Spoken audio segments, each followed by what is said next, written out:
আজকের স্বাধীনতা দিবস প্রমাণ করে দ্বিতীয় স্বাধীনতা বলে বাংলাদেশে কিছু নেই, এমন মন্তব্য করেন বিএনপির স্থায়ী কমিটির সদস্য মির্জা আব্বাস। মহান স্বাধীনতা দিবস ও জাতীয় দিবসে সাভারের জাতীয় স্মৃতিসৌধে শহীদদের প্রতি শ্রদ্ধা জানানোর পর সাংবাদিকদের সঙ্গে আলাপকালে তিনি এই কথা বলেন। মির্জা আব্বাস বলেন, জুলাই আগস্টে ছাত্র জনতার আন্দোলনের মাধ্যমে নতুন করে স্বৈরাচারকে তাড়িয়ে স্বাধীনতার নতুন স্বাদ পেয়েছি।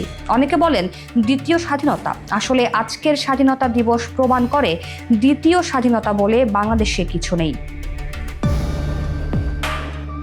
তিনি বলেন, যারা দ্বিতীয় স্বাধীনতার কথা বলেন তারা আজকের স্বাধীনতা দিবসকে একটু খাটো করতে চান।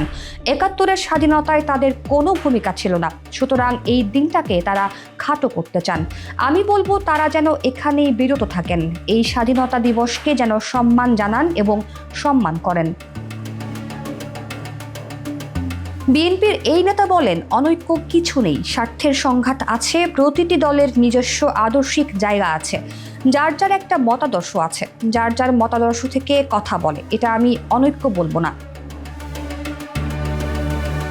তিনি বলেন, এমন সময় যদি কখনো আসে জাতীয় বৃহত্তর ঐক্যের প্রয়োজন পড়বে, দেশের স্বাধীনতা সার্বভৌমত্ব রক্ষায় ঐক্যের প্রয়োজন পড়বে, তখন কিন্তু আমরা সবাই এক হয়ে যাব, এখানে কোনো ভুল নেই। মির্জা আব্বাস বলেন, এখন দলীয় আদর্শের ভিত্তিতে হয়তো আলাদা কথা বলছি, হতে পারে, কিন্তু যখন প্রয়োজন হবে তখন বাংলাদেশের জনগণ স্বাধীনতা সার্বভৌমত্ব রক্ষায় এক হয়ে যাবে।